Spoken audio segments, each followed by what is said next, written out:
Good evening and welcome to Searching the Scriptures. This is going to be Judges 6, Part 5, and today's date is June 28th, 2019. I'll go ahead and read Judges 6, 1-6. And the children of Israel did evil in the sight of Jehovah, and Jehovah delivered them into the hand of Midian 7 years. And the hand of Midian prevailed against Israel. And because of the Midianites, the children of Israel made them the dens which are in the mountains and caves and strongholds. And so it was when Israel had sown that the Midianites came up, and the Amalekites and the children of the east, even they came up against them. And they encamped against them and destroyed the increase of the earth, till thou come unto Gaza, and left no sustenance for Israel, neither sheep, nor ox, nor ass. For they came up with their cattle and their tents, and they came as grasshoppers for multitude. For both they and their camels were without number, and they entered into the land to destroy it. And Israel was greatly impoverished because of the Midianites, and the children of Israel cried unto Jehovah. We're down to the second part of verse 5, which describes these three foes that came against Israel by God's design. And we have to keep that in mind, that this was a chastisement from God. And we read, and they came as grasshoppers for multitude, for both they and their camels were without number, and they entered into the land to destroy it. We've already reviewed the word "and they came," Strong's number 935 in verse 4.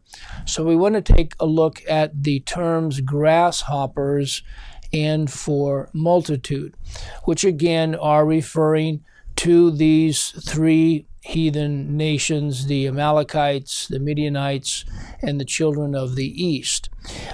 Grasshoppers is Strong's number 697, and for multitude is 7230. And both of these terms are all these three terms, "and they came as grasshoppers for multitude," only appear together in this verse. And so we're going to have to take a look at the words grasshoppers and for multitude individually. The first one, grasshoppers, is actually rendered as locusts 20 times, and 4 times as grasshoppers.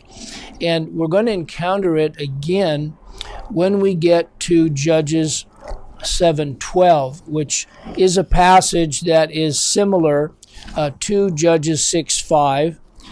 Judges 7 verse 12, we read there, "And the Midianites and the Amalekites and all the children of the east lay along in the valley like grasshoppers for multitude, and their camels were without number, as the sand by the seaside for multitude."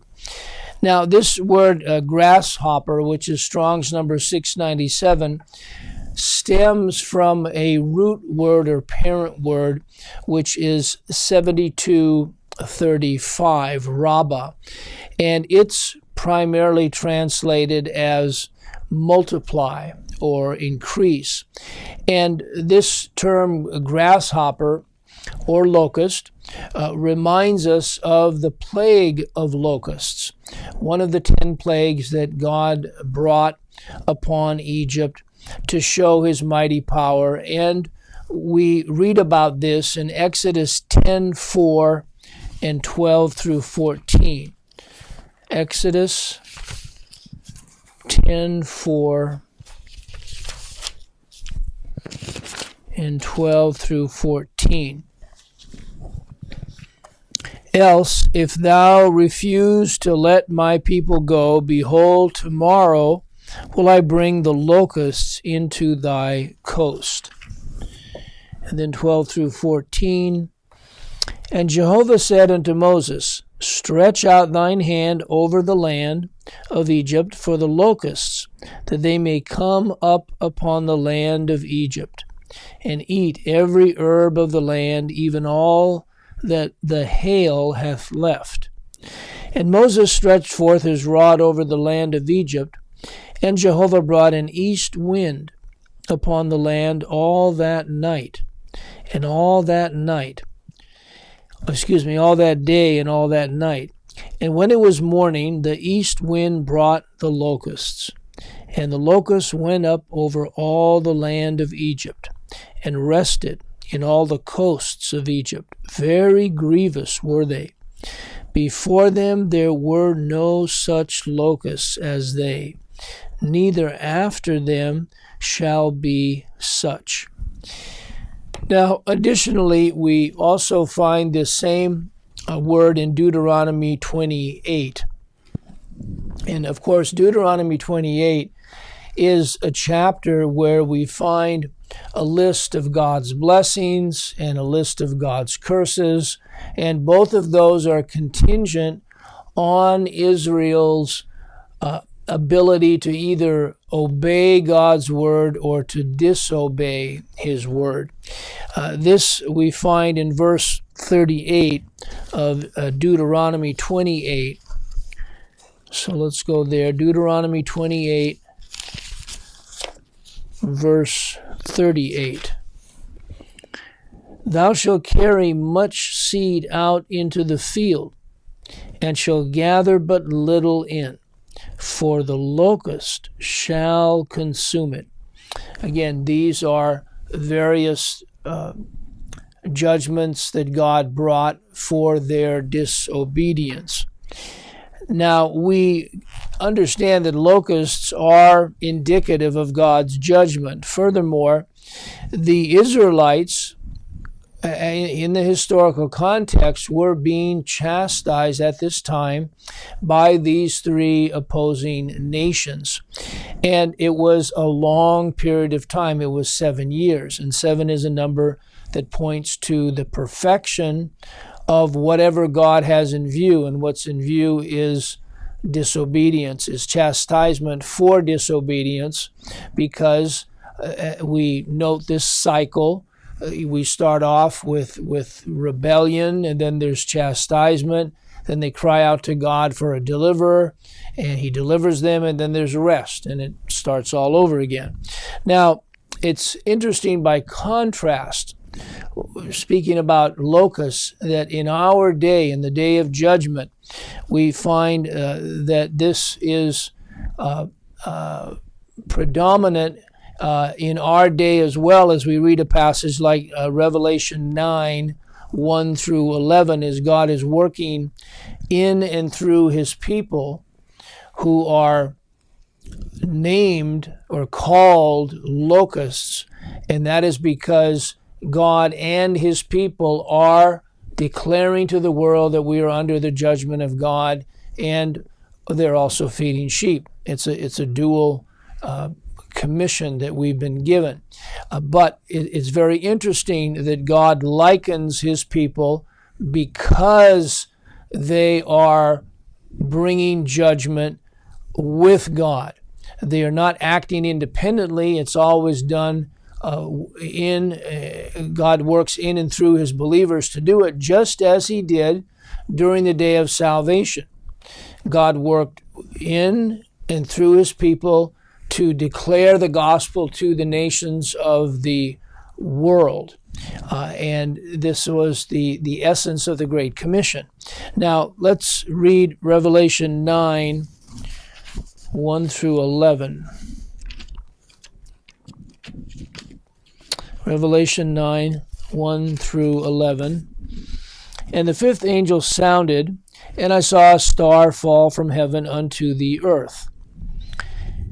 And to him was given the key to the bottomless pit. And he opened the bottomless pit, and there arose a smoke out of the pit, as the smoke of a great furnace. And the sun and the air were darkened by reason of the smoke of the pit. And there came out of the smoke locusts upon the earth, and unto them was given power as the scorpions of the earth have power. And it was commanded them that they should not hurt the grass of the earth, neither any green thing, neither any tree, but only those men which have not the seal of God in their foreheads. And to them it was given that they should not kill them, but that they should be tormented 5 months. And their torment was as the torment of a scorpion, when he striketh a man. And in those days shall men seek death, and shall not find it, and shall desire to die, and death shall flee from them. And the shapes of the locusts were like unto horses prepared unto battle, and on their heads were as it were crowns like gold, and their faces were as the faces of men, and they had hair as the hair of women, and their teeth was as the teeth of lions. And they had breastplates as it were breastplates of iron, and the sound of their wings was as the sound of chariots of many horses running to battle. And they had tails like unto scorpions, and there were stings in their tails, and their power was to hurt men 5 months. And they had a king over them, which is the angel of the bottomless pit, whose name in the Hebrew tongue is Abaddon, but in the Greek tongue hath his name Apollyon. Well, we see this similarity as far as the locusts are concerned, having to do with believers in our day, which is, again, a contrast, because when we talk about the Midianites and the Amalekites, they too, and the children of the east, they too are likened to grasshoppers or locusts because of the fact that God is using them to bring judgment or chastisement against Israel. Now that brings us to this next word in verse 5, for multitude, speaking of this great number that were encamped there in the valley, and we want to consider this term 7230 is the Strong's number, and once again we find it employed in Judges 7:12, as a matter of fact twice, along with the term like grasshoppers. Again, Judges, let's go back to Judges 7:12. And the Midianites and the Amalekites and all the children of the east lay along in the valley like grasshoppers for multitude, and their camels were without number, as the sand by the seaside for multitude. Now, we also find this word used in other places. For example, in Job 37:23, we find it in connection with a description of some of God's holy characteristics. We see this in Job 37:23. So let's go there. Job 37:23. Touching the Almighty, we cannot find him out. He is excellent in power and in judgment, and in plenty of justice. He will not afflict. Then we can go to another passage. This is in Psalm 106, verse 7. Psalm 106, verse 7. And here we're reminded of Israel's failure to remember the multitude, this is how it's used, of God's mercy. Our fathers understood not thy wonders in Egypt. They remembered not the multitude of thy mercies, but provoked him at the sea, even at the Red Sea.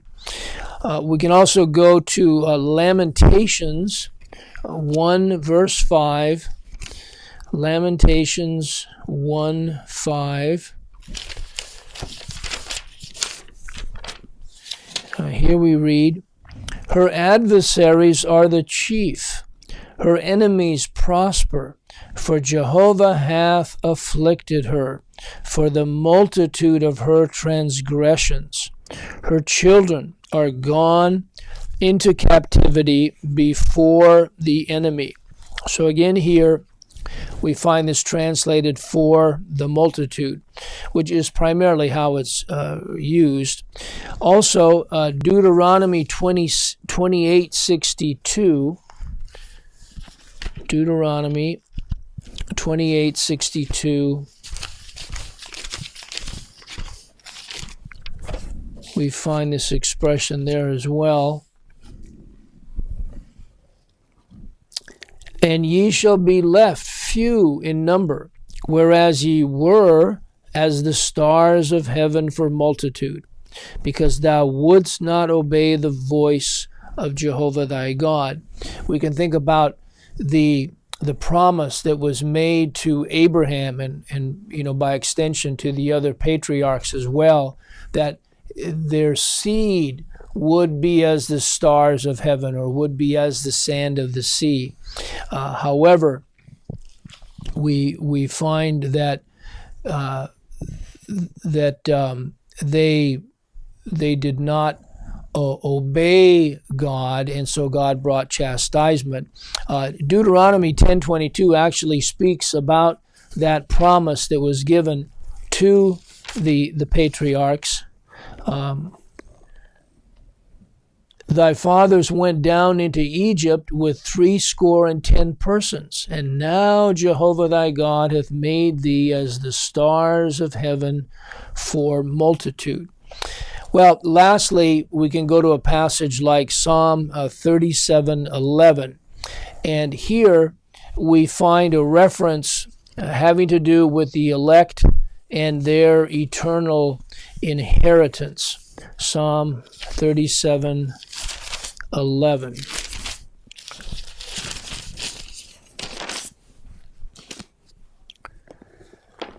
But the meek shall inherit the earth, and shall delight themselves in the abundance of peace. Here it's translated, themselves in the abundance. This is our word, Strong's number 7230, or multitude, and it reminds us of the New Testament verses that speak about the meek of the earth, the meek inheriting the earth. And of course, we know that it's not this earth, which is sin cursed, but it's speaking about the new heavens and the new earth that God is going to usher in at the end of this prolonged day of judgment. The next couple words in verse 5, let's go back to Judges 6, verse 5. And we read about, for both they and their camels were without number. Speaking about the people themselves, but also their camels as well. And the word for camels is 1581. Without number is 4557.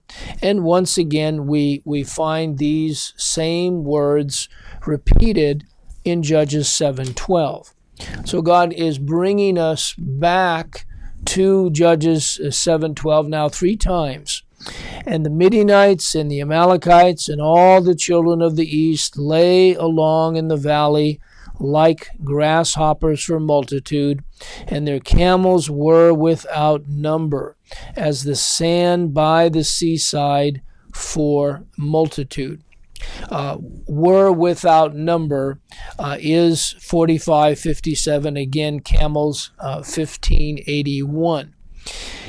Now we go to the last phrase in verse 5. And they entered into the land to destroy it. And this contains 3 words which we've actually already considered in some of our earlier lessons, and so I won't go over that material again, other than to say that these 3 opposing forces, by God's design, were intent on destroying Israel. And This word destroy, we've also found, particularly we did quite a bit of work on that in the Annihilation series. It's Shakath 7843. It's also translated as corrupt or corruption. And so again, we see that God's hand is in this. He's the one that brought the judgment against Israel because of their disobedience. And so this brings us to verse 6, where we read, "And Israel was greatly impoverished because of the Midianites, and the children of Israel cried unto Jehovah."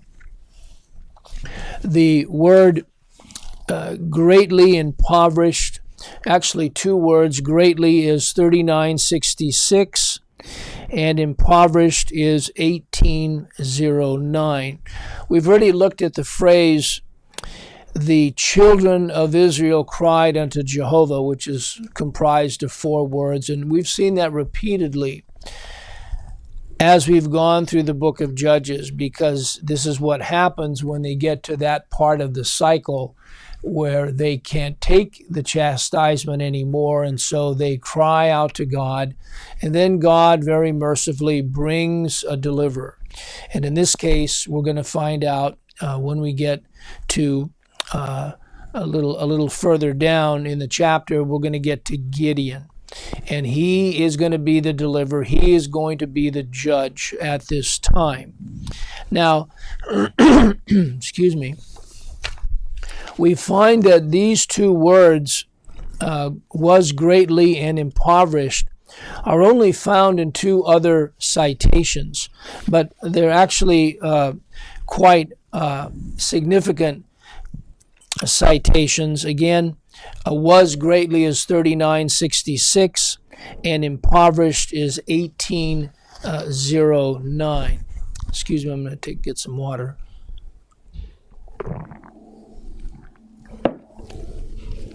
And these two passages recall the suffering, the extent of the suffering that the Israelites were going through during this chastisement. And we see that these three heathen nations were up against them. And the number three, if it has any spiritual meaning at all, has to do with the purpose of God. And so we see that very clearly. We first want to look at Psalm 79, 1 to 13. Excuse me. Psalm 79, 1 to 13. And both of these terms appear in verse 8 as, "For we are brought low and very." And I'll quote this entire psalm because it really ties into Judges 6 and 7, as we see this cycle in the book of Judges of rebellion, chastisement, deliverance, and then rest. And we see this transition from chastisement to deliverance. Even as in this psalm, Israel acknowledges their sin and cries out to God for mercy. And spiritually, it has to do with God's judgment beginning at his own house. At the start of the Great Tribulation, when judgment began at the house of God, May 21, 1988. So this is Psalm 79, 1 to 13. "O God, the heathen are come into thine inheritance. Thy holy temple have they defiled. They have laid Jerusalem on heaps. The dead bodies of thy servants have they given to be meat unto the fowls of the heaven, the flesh of thy saints unto the beasts of the earth. Their blood have they shed like water round about Jerusalem, and there was none to bury them. We are become a reproach to our neighbors, a scorn and derision to them that are round about us. How long, Jehovah? Wilt thou be angry forever? Shall thy jealousy burn like fire? Pour out thy wrath upon the heathen that have not known thee, and upon the kingdoms that have not called upon thy name. For they have devoured Jacob, and laid waste his dwelling place. O remember not against us former iniquities. Let thy tender mercies speedily prevent us, for we are brought very low. Those are our two words. Help us, O God of our salvation, for the glory of thy name, and deliver us, and purge away our sins for thy name's sake. Wherefore should the heathen say, Where is their God? Let him be known among the heathen in our sight, by the revenging of the blood of thy servants which is shed. Let the sign of the prisoner come before thee, according to the greatness of thy power. Preserve thou those that are appointed to die, and render unto our neighbors sevenfold into their bosom their reproach, wherewith they have reproached thee, O Jehovah. So we, thy people, and sheep of thy pasture, will give thee thanks forever. We will show forth thy praise to all generations. And just we have to remember the time frame here. It has to do historically or spiritually. It has to do with the Great Tribulation. And during that time, Satan had an all-out war against God's people. And of course, the churches and denominations were under his wrath. There was no more salvation there. And so there was this tremendous warfare taking place. And God used Satan, just like he's using here the Amalekites and the Midianites and the children of the east, to bring judgment. But then God's going to turn around and he's going to judge them for actually going against the people of God, even though God had orchestrated that. One last verse we'll look at, and then we'll have to close for today, and that is Psalm 142, verse 6.